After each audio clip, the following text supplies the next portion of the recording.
ஓம் ஆதித்யாய சோமாய மங்களாய புதாயச்ச குரு சுக்கர சனிப்பியச்ச ராகவே கேதவே நமோ நமகா. நவக்கிரக தேவதை வணங்குவதற்கு காரணம் பல கோடி இருக்கின்றது. குறிப்பாக ராகு கேது என்கின்ற அற்புதமான சக்தி வாய்ந்த நிழல் கிரகமானது நமக்கு எல்லா விதத்திலும் தேவைப்படுகின்றது. உதாரணமாக திரைப்படத்துறையில் சிறந்து விளங்கியவர்கள் அத்தனை பேரும் ராகுவினால் உயர்ந்தவர்கள். அதுவே நிழல் கிரகமாக இருந்து அந்த ராகுவை முறையாக பின்பற்றாமல் விட்டதனால் அவர்களுக்கு ஏற்பட்ட உயர்ந்த நிலையும் தாழ்ந்த நிலையும் பற்றி அவரவர்கள் மனசாட்சியை சொல்லும். ஏனென்றால் நிழல் கிரகங்கள் ஒரு மனிதன் நடக்கும் பொழுது நமக்கு பின்னாலும் முன்னாலும் நிழல்கள் வரும். அதுபோல் நமது வாழ்க்கையிலே நம்முடன் தொடர்ந்து வருகின்றது என்னவென்றால் நாம் செய்த பாபம் புண்ணியம் கர்ம வினைகள் என்று சொல்லுகின்றார்கள் சர்க்குருமார்கள். கர்ம வினையே நான் எதுவும் செய்யவில்லை சொல்லுவார்கள். நான் காலையில் எழுந்திருப்பேன், எனது வேலையை பார்ப்பேன், பல் விளக்குவேன், காப்பி குடிப்பேன், குளிப்பேன், ஸ்நானம் செய்வேன், வீட்டில் இருப்பேன், யாருடனும் பேச மாட்டேன், பேப்பர் படிப்பேன், மதியம் சாப்பாடு, உறங்குவது, வெளியில் செல்ல மாட்டேன், யாருக்கும் எந்த தொந்தரவும் கொடுக்க மாட்டேன் என்று வாழ்ந்து கொண்டிருக்கின்ற அற்புதமான மனிதர்கள் இருக்கின்றார்கள். பிறந்த பயனை வீணாக கெடுத்து காலத்தை எல்லாம் வீணாக்கி எதையும் செய்ய மாட்டேன் என்கின்ற உறுதிப்பாட்டுடன் இருப்பவர்களுக்கு என்ன நிலை என்றால் அடுத்த பிறவி எதையும் செய்ய முடியாத ஈனப்பிறவியாக அமையும். இந்த மனித பிறவி என்பது எல்லோருக்கும் தெரியும். 85 லட்சம் பிறவிகள் எடுத்த பிறகு ஒரே ஒரு முறை இறைவன் கொடுக்கின்ற அற்புதமான வரம். இதை வீணடித்து கொண்டு காலத்தை வீணாக்கி கொண்டு கால பைரவருடைய சாபத்திற்கும் மற்றும் நாம் செய்ய வேண்டிய குல தர்ம வழக்கத்திற்கும் எதிர்மறையான காரியங்களை செய்து கொண்டு இருக்கின்றோம் என்பதை தெரிந்து கொள்ள வேண்டும். இப்படிப்பட்டவர்கள்தான் இன்று தனித்து விடப்பட்டு பிள்ளைகளால் மருமகனால் தனித்து விடப்பட்டு எல்லாம் இருந்தும் நான் சொன்னேனே முன்னாடி சும்மா இருப்பேன், சாப்பிடுவேன், தூங்குவேன், அந்த நிலை தனது வீடு வாசல் சொத்து பத்துக்களை இழந்து இப்பொழுதெல்லாம் உயர்ந்த நிலையிலே ஆங்கிலத்தில் பேசிக்கொண்டு ரிட்டையர்மெண்ட் ஹோம் என்று சொல்கின்றோம். இது எதிர்காலத்திற்கு மிகவும் வேதனையை தர இருக்கின்றது. அந்த காலத்திலே மன்னர்கள் ராஜாக்கள் பல 100 ஆண்டு பல 1000 ஆண்டு ராஜாக்கள் வாழ்ந்தார்கள். ராஜாக்கள் மன்னர்கள் தனது தர்மத்திலிருந்து எள்ளளவும் முனையளவும் தவறவில்லை. ஆனால் மன்னர்களின் கீழே வேலை செய்த எத்தனையோ பேர்கள், திவான்கள், அவர்களுடைய அமைச்சர்கள், ஆலோசனை கூறுபவர்கள், அத்தனை பேரில் யாரோ ஒருத்தர் தப்பு செய்து அந்த மன்னராட்சி கவிழ்ந்தது. இப்படி மன்னராட்சி முடிவுக்கு வந்ததுக்கு காரணம் அங்கே இருந்தவர்களில் ஒருவர் குற்றம் செய்தாலும் நாம் என்ன சொல்வோம்? மக்கள் செய்கின்ற பாவமோ புண்ணியமோ மன்னன் தலைமையிலே. இப்படி தனது அரண்மனையை விட்டு ஓடுகின்ற சிம்மாசனத்தை விட்டு கீழே இறங்கிய பல கோடி மன்னர்களை பற்றி உங்களுக்கு தெரியும். அந்த நிலைதான் எதிர்காலத்தில் பல பேருக்கு வருகின்றது. இதுதான் காலத்தினுடைய சுழற்சி சக்கரம். மேல் நோக்கி கீழே, கீழ் நோக்கி மேலே. இன்று இருந்தவர்கள் இன்று ஆள்பவர்கள் நாளை இருப்பார்களா என்றால் அவரவர்கள் செய்த பாப புண்ணியத்திற்கு ஏற்ற கர்ம வினைகளை நாம் ஒரு பதவியில் வந்து விட்டோம் என்றால் நமது புண்ணியம் கொஞ்சம் கொஞ்சமாக கரைந்துவிடும். இந்திரனே பதவியை துறந்து விடுகின்றான். இப்படி பல 1000 இந்திரர்கள் பதவியை இழந்து வேறு நிலைக்கு வந்து விட்டார்கள். பிரம்மா, தர்மராஜன், 8 திசைகளில் உள்ள தேவதைகள், அஷ்டதிக் பாலகர்கள் என்று சொல்கின்றோமே, இவர்களும் யுக நியதிக்கு ஏற்ப மாறிக்கொண்டேதான் இருப்பார்கள். எதுவும் நிரந்தரம், அதாவது சாஸ்வதம் கிடையாது. தன் வாயினால் தானே கிடைக்கின்ற காலமானது இப்பொழுது இருக்கின்றது. காரணம் போட்டி, பொறாமை, வஞ்சகம், பிறரை ஏமாற்றுவது, லஞ்ச லாவண்யங்கள், சொத்துக்களை அபகரிப்பது, வேறு ஒருவரை பற்றி தரக்குறைவான பயமுறுத்தும் அளவிற்கு மொட்டை கடிதங்களை எழுதுவது, இவையெல்லாம் கொடும் வேதனையை கொடுக்கும். இதெல்லாம் கைமேல் கண்ணுக்கு நேராக பார்க்கலாம்.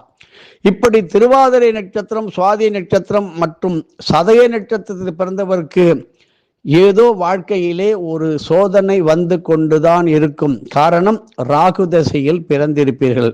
அப்படி பிறந்து இருப்பவர்களுக்கும் நாளை அரவூர், நீடாமங்கலம், கொரடாச்சேரி அருகில் உள்ள மங்களாம்பிகை உடனுரை ஸ்ரீ கார்கோடகேஸ்வரர் அந்த வியதிபாத நாமம் என்கின்ற அற்புதமான யோகம் தோன்றிய ஸ்தலத்திலே வழிபட்டு அங்கே பித்ரு தர்ப்பணம் செய்து தான தர்மங்களை செய்யும் பொழுது கண்டிப்பாக உங்களது பிரச்சனைக்கு நல்ல விதமான தீர்வு கிடைக்கும். ஆசிரியர் தொழில் என்பது மிக மிக முக்கியமானது. ஒரு குரு அந்த ஸ்தானத்திலிருந்து ஆசிரியர் தவறுகின்ற காலம். இப்பொழுது தான் யார் என்று தெரியாமல் சொல்லுவார்கள், பதவி வரும் பொழுது பணிவும் வர வேண்டும், ஆனால் துணிவும் வர வேண்டும். ஆனால் பதவி வரும்போது அந்த பதவி வந்துவிட்டால் அந்த பணிவு இல்லாமல் போனதால் வந்த வினை பல பேர் மண்ணை வாரி இறக்கின்றார்கள். ஆனால் எல்லோரும் சேர்ந்து கூட்டமாக வந்து விட்டார்கள், எனக்குத்தான் எல்லாம் என்று நாம் மகிழக்கூடாது. கூட்டத்தில் யாரும் நன்றி உள்ளவர்களாக இருப்பார்களா என்றால் அங்கே கோடியில் லட்சத்தில் ஒருவராகத்தான் இருக்க முடியுமே தவிர யாரும் சுயநலம் இல்லாமல் யாருக்கும் எதுவும் செய்ய மாட்டார்கள். இதுதான் கலியுக நிலைமை. இப்படி நீங்கள் நாளைக்கு புதன்கிழமை 21 ஜனவரி மாதம் 2026 ஷண்ணாவதி என்கின்ற தர்ப்பண தினங்களிலே 96 தர்ப்பண தினங்களிலே அமைகின்ற முதல் வியதிபாத யோக நாள். முதல் வியாதிபாத நாள்னா என்ன? உத்தராயணம் பிறந்து தை மாதம் பிறந்து முதல் வியதிபாத நாமயோகத்திலே இந்த அரவூர் சிவஸ்தலத்திலே ஸ்ரீ மங்களாம்பிகை சமேத ஸ்ரீ கார்கோடகேஸ்வரராக இறைவன் அருள்பாலிக்கின்றான். மிக மிக கொடிய நாகதோஷத்தை, நாகப்புத்தை இடித்து சர்ப்பங்களை தீண்டி அவைகளை கொன்று அதன் மேல் வீடுகளை, தொழிற்சாலைகளை, நிறுவனங்களை கட்டி, அடுக்குமாடுகளை கட்டி, நிழல் தரும் மரங்களை அடியோடு வேரோடு வெட்டி, குருவிகள் பறவைகள் தங்குவதற்கு இடம் இல்லாமல் அலைய விட்ட பாவத்திற்கு குடும்பத்தோடு அல்ல, தலைமுறை தலைமுறையாக 7 தலைமுறைக்கும் அந்த சாபம் வந்து தான் தீரும். அப்படிப்பட்ட இடங்களுக்கு வாஸ்துக்களை பார்த்து வாஸ்து குற்றங்கள், தோஷங்களை நிவர்த்தி செய்வது என்பது அவ்வளவு எளிதான காரியம் அல்ல. நாம் அறிந்த 27 நட்சத்திரம் போல 27 யோகங்களும் உள்ளன. அதில் குறிப்பாக வைதிருதி நாமயோகம், யதிபாத நாமயோகம், இந்த 2 யோக நாட்கள் மாதந்தோறும் மிக மிக அபரிமிதமான கோடி சக்திகளை, பித்ரு சாந்த சக்திகளை அளிக்க வல்ல அற்புதமான நல்ல நாள். இந்த தினங்களிலே நீங்கள் கண்டிப்பாக தவறாமல், அதாவது மன உறுதி, ஒரு நம்பிக்கை, இதை வைத்து தர்ப்பணம் செய்வது அற்புதமான நல்ல பலன்களைத்தான் தரும். திருக்கணித முறைப்படி விசுவாச வருடம் தை மாதம் 8ஆம் தேதி 21/1/2026 புதன்கிழமை காலை 10:30 மணி முதல் 1:30 வரை அரவூர் சிவாலயத்திலே பொது நல தர்ப்பணமாக, இலவச தர்ப்பணமாக எத்தனை ஆயிரம் நபர்கள் வந்தாலும், அடியார்கள் வந்தாலும் தர்ப்பண பூஜைகள் மற்றும் அன்னதானத்துடன் நடத்திட குரு அருள் கூடி வந்து விட்டது. இதில் ஜாதி மத இன பேதத்திற்கு வேலையே கிடையாது. அனைவரும் கலந்து கொண்டு நீத்தார் கடன் ஆற்ற முயல வேண்டும். மேற்கண்ட சத் விஷயத்தை அனைவருக்கும், நல்ல விஷயத்தை அனைவருக்கும் தெரிவிப்பதில் தவறு ஒன்றும் இல்லை, புண்ணியம்தான் வரும். இப்படி நல்ல சந்தர்ப்பங்கள் சொல்லிக்கொண்டு வருவதில்லை. நல்ல வாய்ப்புகளை நல்ல விதமாக பயன்படுத்திக் கொள்ளுங்கள். இதை எல்லோருக்கும் எடுத்து சொல்லுங்கள். இனிமேல் வருகின்ற காலமானது ஒவ்வொரு நாளும் ஒவ்வொரு அதிர்ச்சியான தகவலானது வந்து கொண்டே இருக்கும். வெளியில் சென்றவர்கள் நல்ல விதமாக வர வேண்டும். சுகப்பிரசவம் என்பது இனிமேல் விரல் விட்டு எண்ணக்கூடிய அளவிற்கு வந்துவிடும். சண்டை, வம்பு, சச்சரவு இல்லாத குடும்பம் விரல் விட்டு எண்ணும் அளவிற்கு வந்துவிடும். என்னதான் காசு, பணம், சொத்து, செல்வ கடாட்சம், குபேரனாக இருக்கலாம், பல வீடுகளுக்கு, பல இடங்களுக்கு, பல சொத்துக்களுக்கு முதலாளி போல் தோன்றலாம். எல்லாவற்றையும் ஒரு காலத்தில் கீழே விட்டுத்தான் செல்ல வேண்டும். செல்லும் பொழுது 4 பேர் வருகின்றார்களா என்று பார்க்க வேண்டும். 4000 பேர் வருகின்றார்கள் என்று சொல்வீர்கள். எல்லாம் உங்களது சொத்துக்களை அபகரிப்பதற்குத்தான் வருவார்கள்.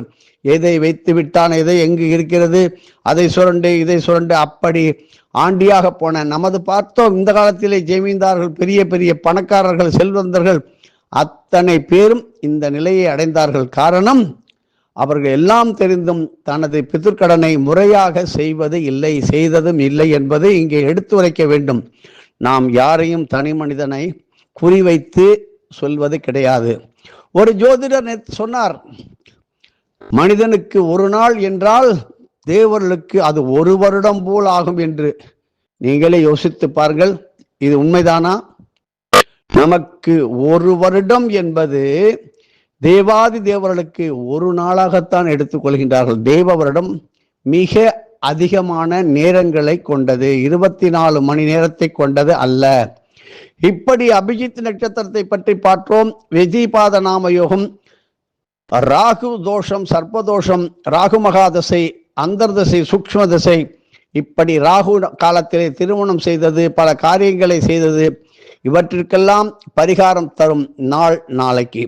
மேலும் நாளை புதன்கிழமை கூடிய அவிட்ட நட்சத்திரம் சரியாக 1:59 வரை மதியம், ஆக 2 மணி வரை கூட வைத்துக் கொள்ளுங்கள். புதனும் அவிட்டமும் சேருகின்ற இந்த பிரபலாஷ்ட யோக நாளிலே எந்த விதமான புது காரியங்கள் ஆரம்பிப்பது, சொத்து பத்துக்கள் வாங்குவது, புது ஆடைகள் வாங்குவது, நகைகள் பாத்திரங்கள் வாங்குவது, வெளியூர் பிரயாணங்கள் மேற்கொள்வது, சம்பந்தம் பேசுவது, குழந்தைக்கு பெயர் வைப்பது, இப்படி பிரயாணங்களை மேற்கொண்டு சில காரியங்களை செய்வது, இவையெல்லாம் தவிர்க்க வேண்டும். இறை காரியங்கள், தான தர்மங்களை கோவில்களில் செய்து மகிழுங்கள். ஆனால் கோவிலில் விளக்கேற்றும் போது வெறும் தரையில் வைத்து ஏற்றாதீர்கள். அநேகமான எல்லா இடங்களிலும், எல்லா வீடுகளிலும் கோலமாவை பச்சரிசியாக போட வேண்டும். மக்குமாவு, மொக்குமாவு என்கின்ற கல் கோலமாவை கலந்து போட்டால் அவர்கள் தரித்திர நிலையில் தான் இருப்பார்கள். யாரும் செய்வினையோ மந்திரமோ எந்திரமோ செய்வதில்லை. தான் விதைத்த விதை தன் வினை தன்னை சுடும் என்று சொல்வார்கள். இப்படி எறும்புகளை கொன்றதால் வந்த பலன் குடும்பத்தை வேரோடு சாய்க்கும். கூட்டம் கூட்டமாக சத்தங்கமாக இருந்த குடும்பம் இன்று தூள் தூளாக பிரிந்ததற்கு காரணம் எறும்புகளை முதலில் கொன்றதற்கு காரணம். பெண்கள் தலைவிரி கோலமாக செல்வதற்கு காரணம் எதிர்காலத்தில் அநேகமாக பெண்கள் மட்டும்தான் தங்குவார்கள். ஆண்கள் எப்படி இருப்பார்கள்? வீட்டிலே படுத்த படுக்கையிலே உடல்நிலை சரியில்லாமல், உடல்நிலை பாதிக்கப்பட்டு பலவிதமான கோளாறுகள், ஏன் சில இடங்களிலே கேள்விப்படுகின்றோம், இளம் வயதிலே கணவனை இழந்து விதவையாகி விடுகின்றார்கள். அந்த நிலை தேவை கிடையாது, வரக்கூடாது என்பதற்காக இதை எடுத்து உரைக்கின்றோம். குங்குமப்பட்டு வைத்தால் அழிந்துவிடும் என்று நீங்கள் சொல்வதால் உங்களுக்கு பிடித்த சாந்து பொட்டுக்களை வையுங்கள். கண்டிப்பாக ஒரு காலத்திலும் ஒட்டுப்பட்டு வைக்காதீர்கள். கெட்டு போனாலும் ஒட்டுப்பட்டு வைக்காதீர்கள். கண்டிப்பாக அவர்கள் நல்ல வாழ்க்கையில் இருந்தாலும் தவறான வழியிலே கண்டிப்பாக மறைமுகமாக வீட்டிற்கு, குடும்பத்திற்கு தெரியாமல் மறைமுகமாக பெரும் தவறுகளையும் பாவங்களையும் செய்ய ஏற்படுத்தும் புத்தியை கொடுத்துவிடும். பல பேர் வசியம் செய்வதற்கான வாய்ப்புகள், ஒட்டுப்பட்டுக்காரர்கள் யாரும் தப்பிக்க முடியாது. இதனால் தான் ஜோதிடர்கள் என்ன செய்வார்கள், உங்களிடம் அதையும் இதையும் சொல்லிக்கொண்டு அதை செய்ய இதை செய்ய என்று சொல்வார்கள். ஏன் ஒரு குங்குமம் வெயி, ஒரு ஒட்டுப்பட்டு வைக்காதே, ஒரு சாந்து பொட்டு வெயி என்று சொல்வதற்கு பயப்படுகின்றார்கள். ஏன்? வருகின்ற வியாபாரம் கெட்டுவிடும். ஆகையினால் கெட்டு போனாலும் ஒட்டுப்பட்டு வைக்காதீர்கள். ஒரு பெரிய மகானை பார்க்க சென்றாலும், ஆலயங்களுக்கு சென்றாலும் அங்கு கொடுப்பது திருநீரு, செந்தூரம், குங்குமம், இப்படித்தான். ஆகையினால் ஒட்டுப்பட்டை வைத்து உங்களது வாழ்க்கையை சீரழித்து கொள்ளக்கூடாது என்பதுதான் நமது சர்க்குரு சொன்ன வாக்கு. இப்படி பல இடங்களிலே சத்தங்கமாக அன்று ஒரு இடத்திலே பார்க்க நேர்ந்தது. பாதி பேர் ஒட்டுப்பட்டு வைத்து சிவபுராணம் ஓதுக்கொண்டிருக்கிறார்கள். சிவபுராணத்தினுடைய தலைவரே அந்த நிலைமையில் இருப்பதற்கு காரணம் பொய் சொல்கின்றார்கள். எங்களுக்கு வேர்வை வருகிறது, அழிந்து போய் விடுகிறது என்று.